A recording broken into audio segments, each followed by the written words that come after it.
أعوذ بالله من الشيطان الرجيم بسم الله الرحمن الرحيم الحمد لله رب العالمين والصلاة والسلام على أشرف المرسلين سيدنا وعظيمنا وحبيب قلوبنا أبي القاسم محمد المصطفى وعلى أهل بيته الطيبين الطاهرين وأصحابه الغر الميامين.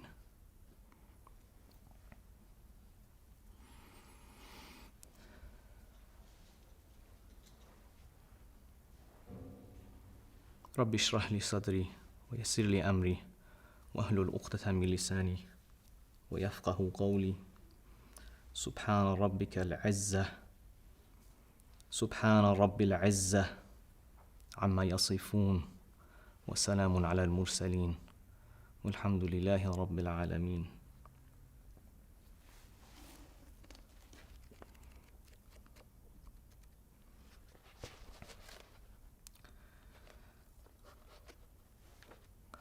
Let us begin the sermon with building a foundation. The foundation that I want us to think about today is a concept that we might call paranoid politics and populism. This is a segment from Aziz Rana's book, The Two Faces of American Freedom, and I think that there are some selections that if we read together, it will help to give a basis for the sermon. He says, in the last 2 decades of the 19th century, a mood of revolt once more swept through the countryside. Faced with a coercive credit lien system threatening debt and loss of land, small landholders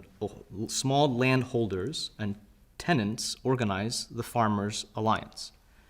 Eventually numbering over 2 million people in 42 states and territories, the Farmers' Alliance sought to free the rural poor from dependence on local merchants and commercial banking elites through a cooperative crusade and a sub-treasury plan that would make federal credit socially available.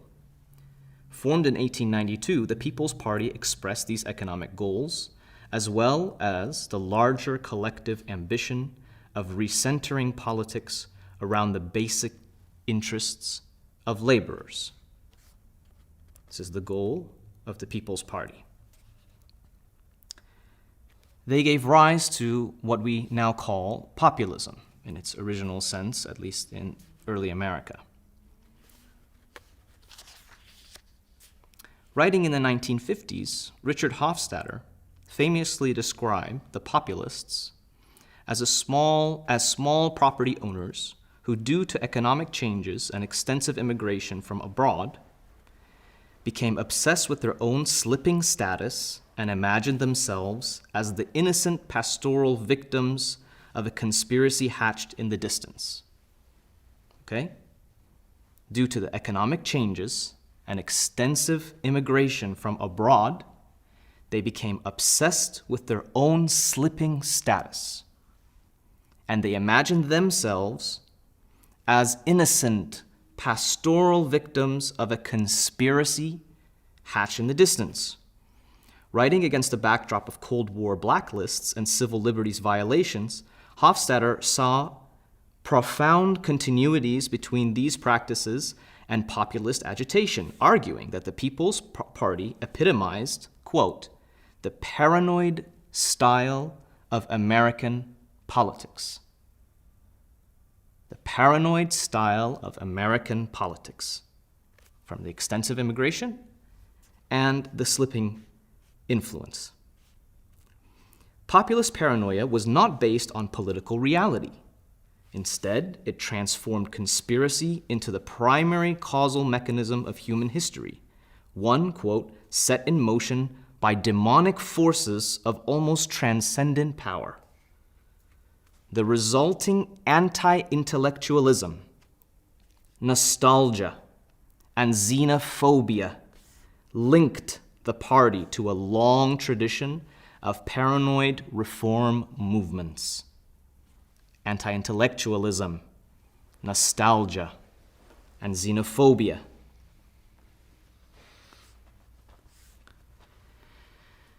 They linked the party to a long tradition of paranoid reform movements, from Jacksonian anti-monopolism to McCarthyite witch hunts. Sure, it sounds familiar. Rather than being a project of social democracy or social equity, the agrarian movement expressed an effort by status-conscious landholders to blame their ills on ominous outsiders and to turn back the clock to a simpler time. Even people like Tom Watson, who were big proponents of this seemingly equitable joining of forces between whites and blacks against the elite forces of the bank. Tom Watson was a vice presidential candidate in 1896. During his career in populism, the Georgia politician had been a charismatic champion of the need to unite white and black farmers, as both were equally citizens and equally subject to the same economic tyranny. This is where he started, Mr. Thompson, or Watson, rather. Yet after years of stolen elections, meaning not winning power, after years of stolen elections, Watson became exactly the kind of paranoid politician Hofstadter identifies. As even Goodwin notes, by the 1910s, Watson, quote, eventually blamed blacks, Catholics, Jews for his own and his nation's political difficulties. He became a violently outspoken white supremacist, anti-Semite, and defender of the Republic against the papal menace. The particularly disheartening experience of Tom Watson speaks to the larger process by which many mobilized white Southerners so easily reverted to the language of settler supremacy.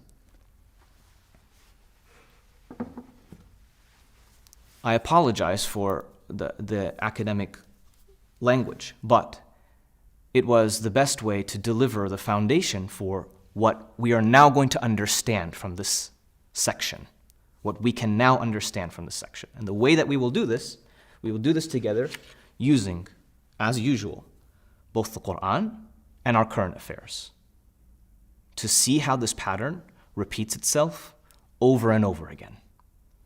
Because when you can tell that there's a pattern, when you can identify the elements of the pattern, you can spread awareness on how to oppose the negativity, the darkness that results from it. This is what education is. That's why education in this country is under attack. Because if you can't do that, then the myth of power grows. And your weakness overwhelms you. The perceptions of weakness overwhelms you. So let's do this together.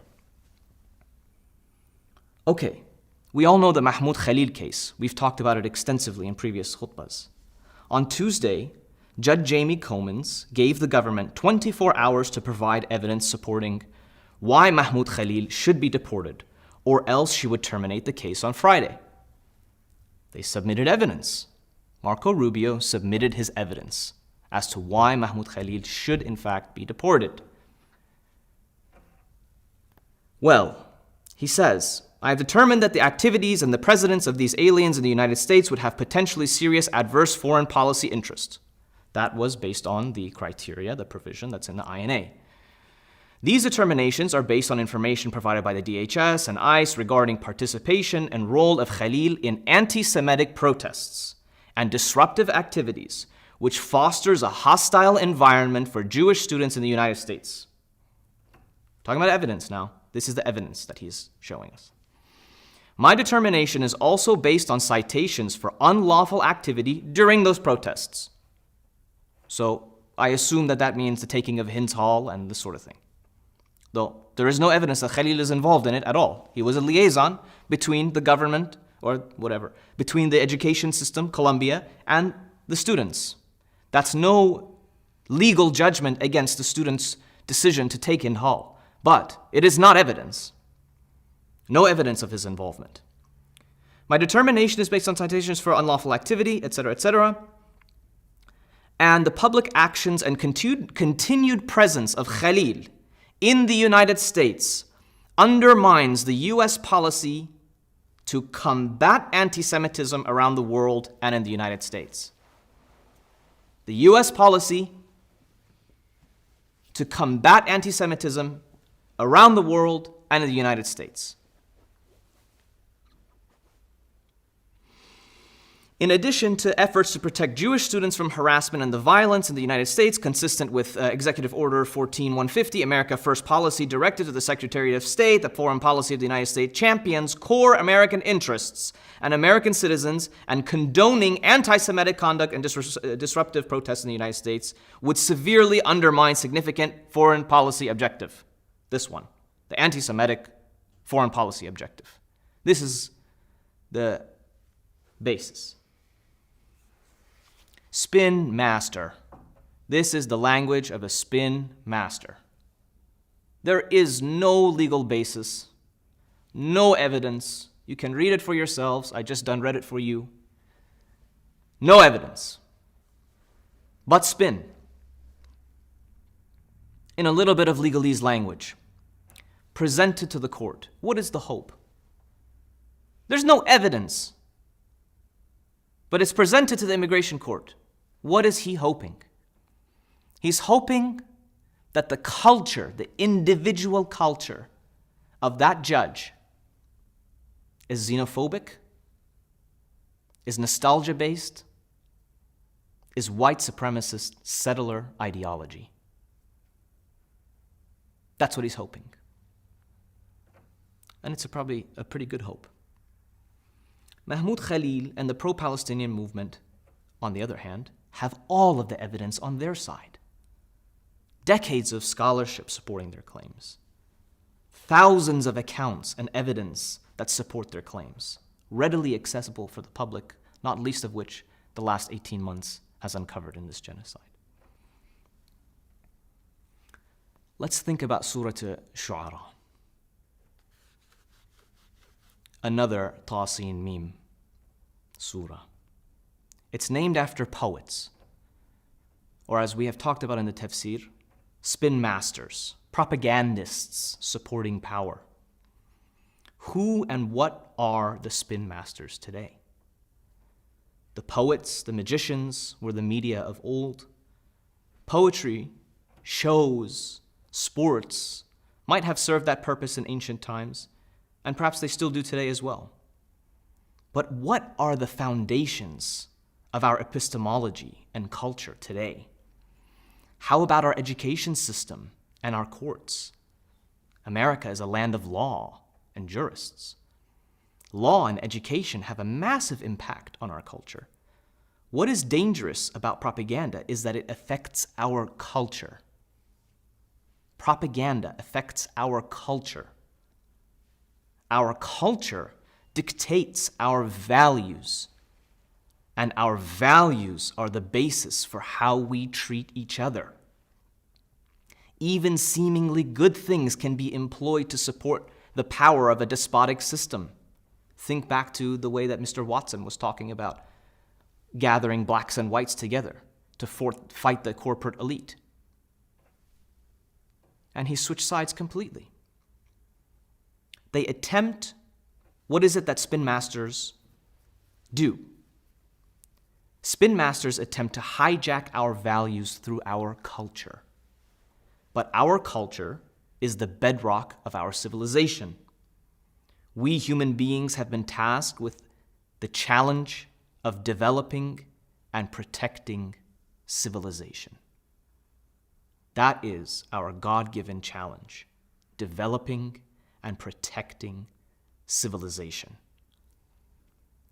Let's consider very quickly the narrative of Moses confronting the Pharaoh in Surah Al-Shu'ara. This takes place between verses 10 and 68. Moses says, "Allow the children of Israel to leave with us," being him and Harun and his group. He wants to rescue the children of Israel, Bani Israel, from their slave relationship that they have to the pharaonic system. How does Pharaoh respond? Pharaoh responds and says, "Did we not raise you amongst us, Musa? Did we not raise you amongst us, elite Egyptians, as a child? And after these many years of privilege living amongst us, what did you do? You did what you did. You are an ingrate. That you did what you did. What is he referring to, Pharaoh? He's referring to, of course, the famous incident in which Moses witnessed an Egyptian authority violently oppressing an Israelite, and out of his righteous but unregulated anger, Moses struck the Egyptian, resulting in his death. So Pharaoh's reference to this incident is worth careful thought. Moses asks for the freedom of the children of Israel, and the response is immediately spinning. Pharaoh immediately begins whataboutery and spinning. He says, you're going to bring notice to our racist system where we use Israelites for our benefit? We use them as slaves and then we grow stronger? No. I had adopted you, Israelite. You brown-skinned Israelite. You lowly caste Israelite. I adopted you. I'm not racist. It's you who's proven how you belong on a lower caste. That when we raised you up out of the slave position and you came to the top, what did you do? You were ungrateful. You're ungrateful for the privilege that I gave to you. And instead, you did what you did, which is what? He struck the Egyptian and killed him. This is very interesting. We need to think about this. So, Moses struck the Egyptian, resulting in his death. Pharaoh's reference to this incident is worth careful thought because, despite being an Israelite, for all intents and purposes, Moses was an elite Egyptian. Moses was perhaps a prince of Egypt even. Young men from royal families or even elites in America have engaged in much reckless and unruly behavior in their youth, resulting in deaths of an average people all the time. Read all of the reports about Emirati and Saudi sheikhs that come to the United States and how they behave. Typically, the power of the family comes to rescue and makes it all go away. A good illustrative example I was thinking about in popular culture, since we're talking about culture today, is the famous show Succession, in which Logan Roy, the CEO of a massive media empire, covers up the death of a young man helping his son Kendall score drugs. Kendall's powerful father then uses this cover-up as a means of controlling Kendall's life and securing his loyalty and his service. I find it unlikely that the death of the Egyptian is what the Pharaoh would have found offensive.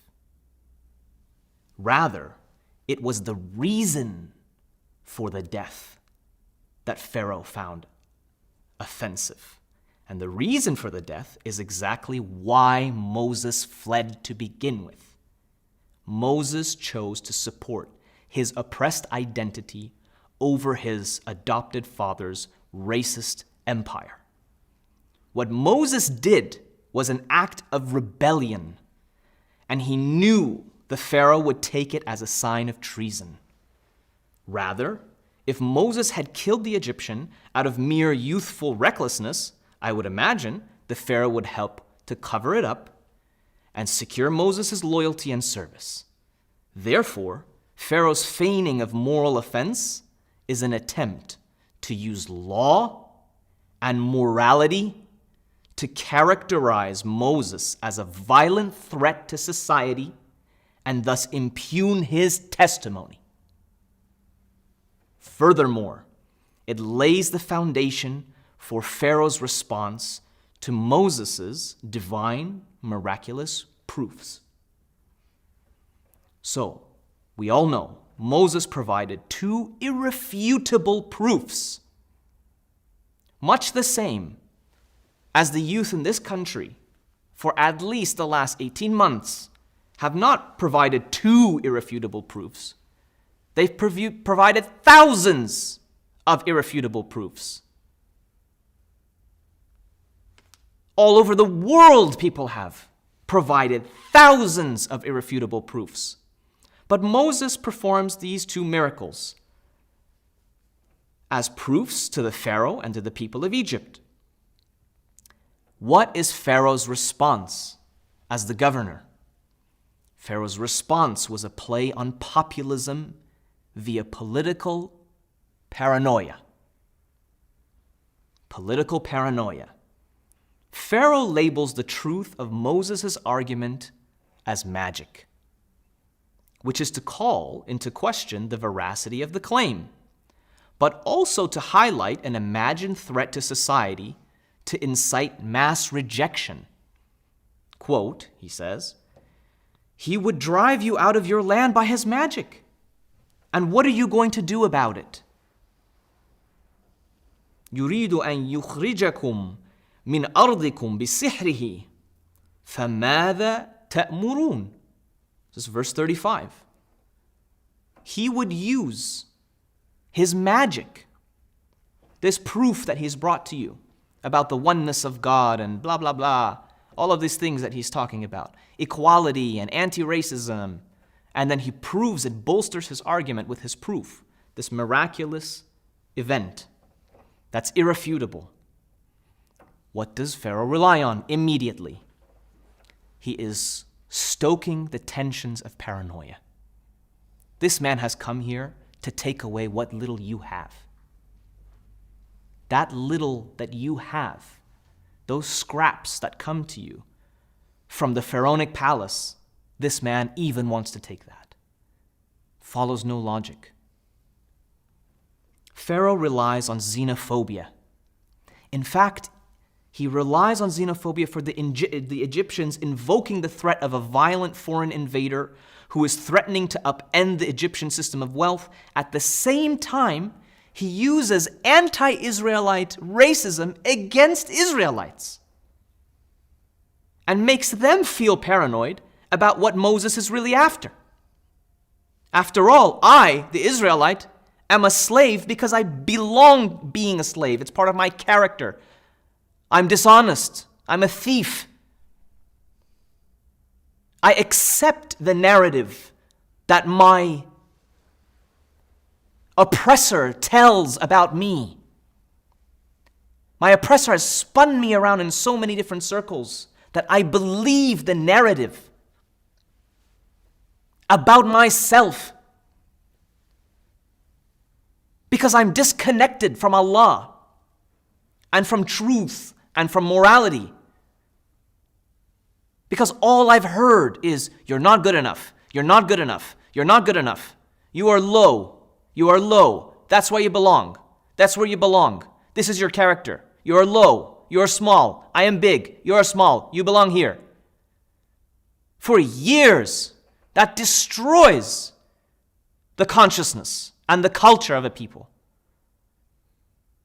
You can't trust your own people because you're an untrustworthy people.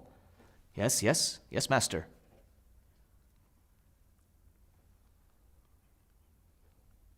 He is a lying foreigner. He went away to Midian. He ran away from you see, we're together. On one end, Watson says blacks and whites are on the same team.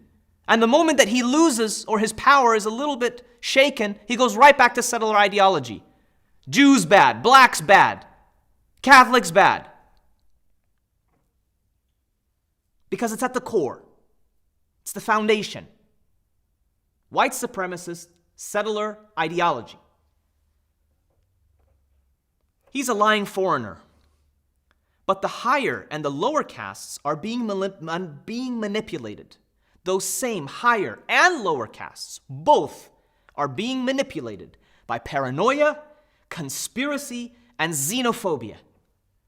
How else can you possibly explain the capitulation of the American people to Trump's xenophobia and the capitulation of the elite at Columbia and Harvard and the Supreme Court and all of the institutions that we have built ground up? The same elite institutions that populism came to fight against. It said these elite institutions are the reason why you, public, don't get what you deserve. And instead of opposing that populism that paranoid politic, universities that are run by elites, those same bad elites, immediately capitulate. Before they're even under investigation, they're offering students up. Before they're under investigation, they're coming and deporting and sharing information. Please don't take away our money. That is the essence of it. Please don't take away our power. That is the essence of it. What elitism?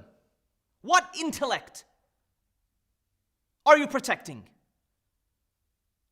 Two opposite sides unite in capitulation to power. It's impossible to ignore.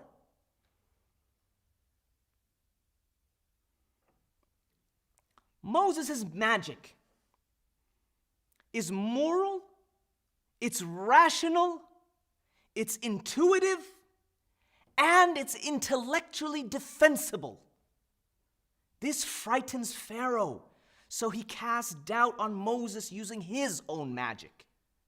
Paranoia, fear, xenophobia, financial uncertainty, illusory spectacle, and the delusion of nostalgia. And if this sounds familiar to you on a personal level, it's because you lived in a household with a Pharaoh of its own. If you dare oppose it, you will be like Moses in response to Pharaoh. Xenophobia, financial uncertainty, illusory spectacle, and the delusion of nostalgia. The way he does this is by enlisting a type of magic that is exactly the opposite of Moses' miracle magic. Pharaoh's magic is the opposite of Moses' truthfulness. It is rooted. Pharaoh's magic is rooted in deception with the goal of an anti-intellectual culture affirming xenophobia. But magic is a metaphor. The pro-Palestinian movement in America has deeply worried the establishment. Over the past 18 months, advocates have succeeded by putting pressure on the American government and education institutions, corporations, and the public alike. The US and Israel have reacted to this strong voice of opposition, mostly by slandering any advocate of Palestinian liberation, by equating the advocacy to terrorism, to anti-Semitism, and to genocidal thinking of the genocidal aspirations for the Jewish people. Just as Pharaoh enlisted all of the best magicians, he calls them in the story, he enlisted all the best magicians to gather and to confront Moses' call to justice with deception and illusion. The US government has relied on its media, its universities, and even its lawyers. But even lawyers are simply relying on the power of paranoia politics and populism. Let us hope that the judges do not fail us the way the Supreme Court has. أقول قولي هذا واستغفر الله لي ولكم وأسأل الله يستجب لكم.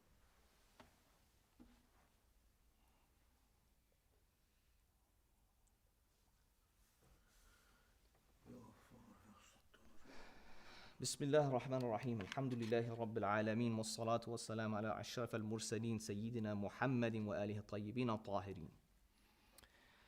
But I'm not that hopeful.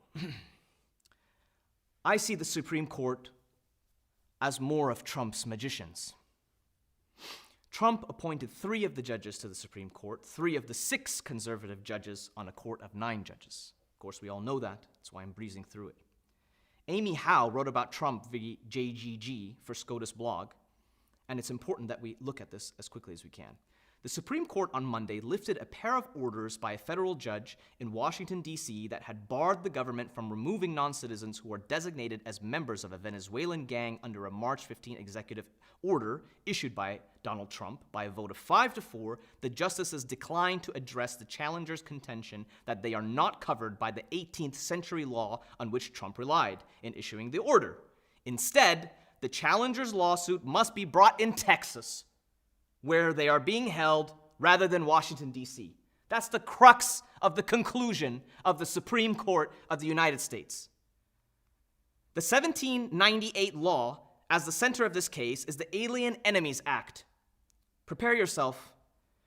The Alien Enemies Act, which allows the president to detain or deport citizens of an enemy nation without a hearing or any other review by a court if either of two things occurs. 1, Congress declares war. Congress hasn't declared war in years. 2, or if there is an invasion or a predatory incursion. What the bloody hell does that mean? Predatory incursion. That is just brown people coming to the United States. Done. Moving on. That's how populism works. That's how anti-intellectualism works. That's how paranoia politics works. Perfect. Fits our definition. The law has been invoked only 3 times in history. During the War of 1812, the World War I, and World War II. In an unsigned opinion on Monday evening, 5 of the court's conservative justices indicated that they would not reach, quote, they would not reach the plaintiff's arguments regarding the application of this law and the Alien Enemies Act. Instead, the majority explained because the relief they are seeking necessarily suggests that their confinement in immigration custody and removal under the Alien Act is invalid, they must bring their claims as habeas corpus claims. Oh, thank you so much. Explaining to us now what habeas corpus is. That is a challenge to the legality of the detention. Yeah, we know. The only place that such claims can be brought, the majority continued, is a judicial district where a prisoner is being detained. Because the plaintiffs in this case are now in Texas rather than Washington, D.C., the majority concluded their case cannot be brought in Washington. Kavanaugh, do you remember? Loser, Kavanaugh, wrote a brief concurring opinion in which he emphasized that, quote, listen carefully.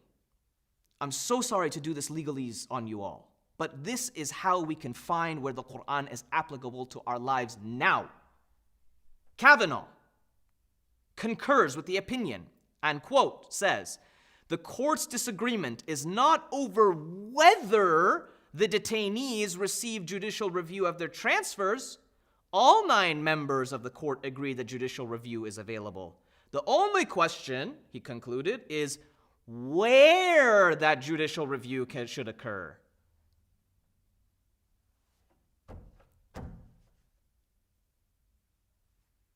Where that judicial review shall occur. We're not going to talk about the meat and potatoes of the issue. We're going to come and say, this is the wrong court. Sorry, can't help you. Justice Sotomayor dissented.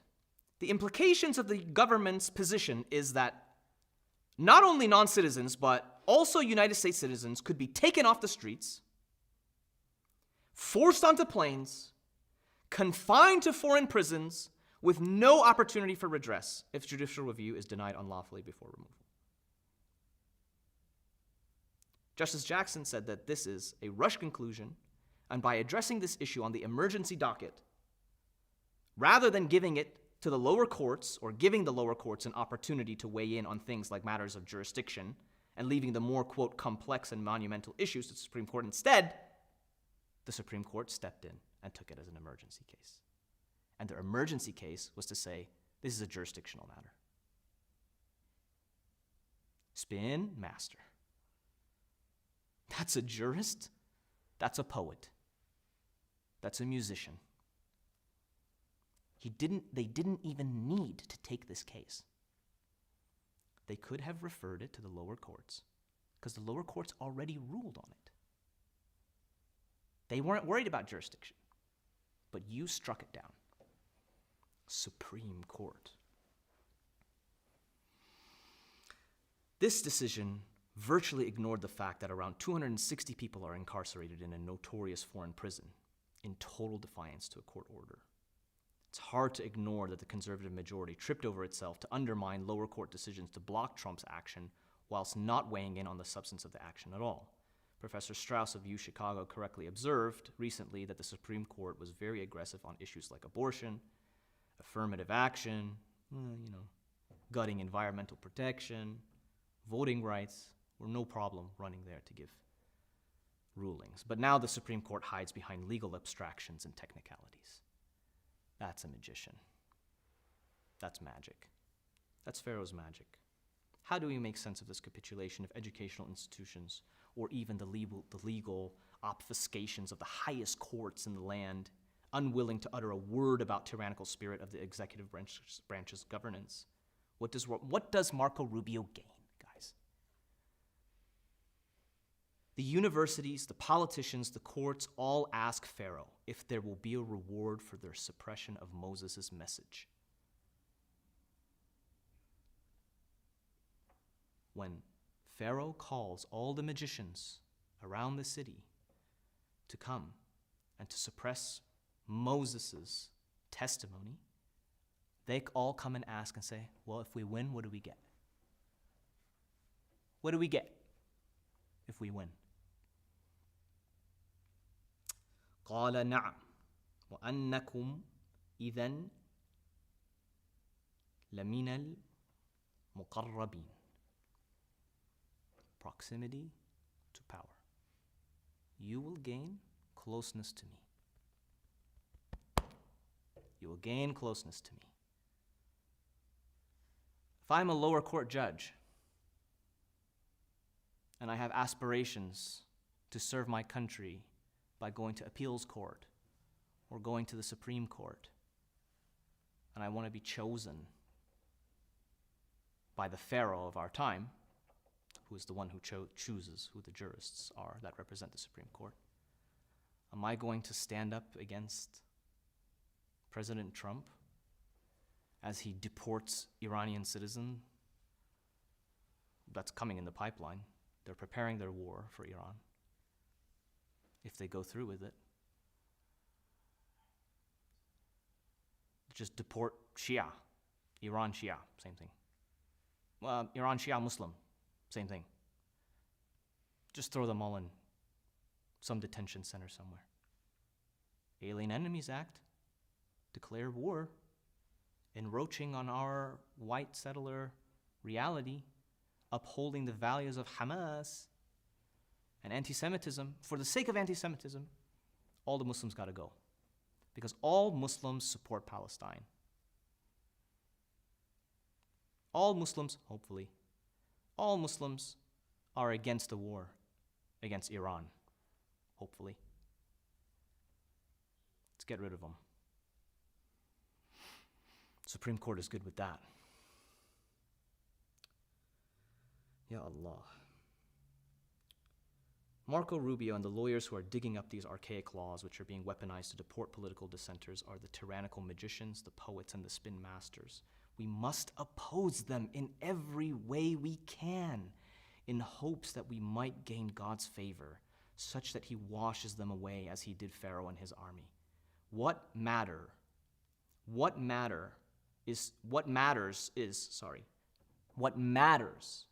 is to be on the right side and to advocate for the truth. What matters is to challenge power in any way that you are equipped and able. That is the responsibility that we have. Whether we are crushed under the weight of tyranny or not is God's jurisdiction, not ours. It's God's jurisdiction. Pray for your steadfastness. But it is also worth considering one last important point, my friends. The quality of Moses' delivery of truth was too compelling for the magicians to ignore. Thus, they submitted to Moses' message and worldview. Too compelling. The learned, alim, as he calls them, we need the magicians who are most alim, the most learned, to come and oppose them. Even they were compelled by Moses' message and worldview. This is the providence of God, not Moses or Aaron. So many people react to our sermons on a weekly basis, and they ask for a very specific directive. And what are we to do? What do you want us to do? You tell us all this bad news, and you don't give me a solution. What do I do? What buttons do I press? The answer, my dears, is truthful knowledge to counter populist paranoia. perhaps the institutional spin masters will continue to capitulate. But take note, if Moses' argument and performance was not compelling, the greedy state would not have spent its resources on countering Moses so hard. They're all about the bottom dollar and money.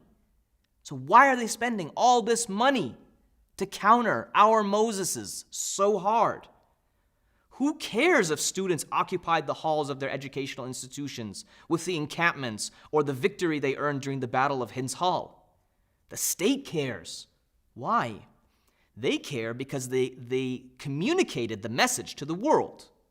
These students, these small Moseses, communicated the message to the world that our educational and political institutions belong to the people of moral consciousness and awareness. And these are the institutions that dictate our culture. Our culture dictates our values, and our values are the basis upon which we make foreign policy decisions, such as ending American support for a genocidal entity. The foreign policy decision of advocating for anti-Semitism, protecting the world against anti-Semitism, is a core American foreign policy value. Translation: our values are the basis upon which we make foreign policy decisions such as ending American support for a genocidal entity. That's what they can't stand. That's what this whole case is about. And I pray to God that this case will be decided the right way today. It's supposed to be decided today. That judge said, today, I will decide on whether this evidence is good enough or not. If it's not good enough, I'm going to throw it out. Ya Allah, please direct this judge to throw this case out. The precedent that it would leave behind is monumental. The Supreme Court, that's supposed to be making the monumental choices about our legal culture, is deciding matters of jurisdiction. But I wish I could tell you how low on the totem pole an immigration judge is making a decision that could literally change our entire reality.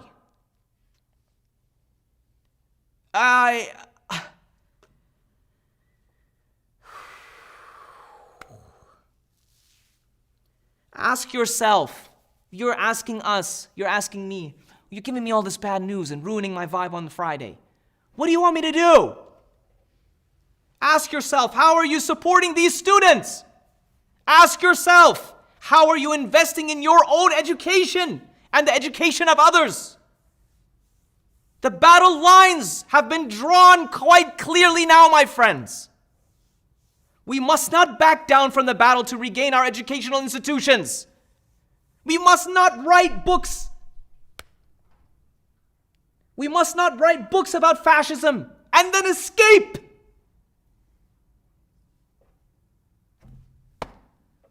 We must not back down from the battle to regain our educational institutions. We must not back down from our holding courts accountable. With our voices, we must lend our support to judges who are still loyal to the spirit of the law as an instrument for seeking equality rather than ignoring tyranny. Moses was a human being, and he understood the structure of tyranny, and he was naturally nervous about being crushed due to his ineffectiveness and size in comparison to the enormity of the state apparatus. It is normal and necessary to do one's due diligence to oppose the tyranny of the state. Moses asked for the intellect and the intelligibility through the medium of his brother Aaron in order to gain public support. Just as important, however, was the trust that the truth that he felt that he experienced in his own solitude would still be true in the halls of power.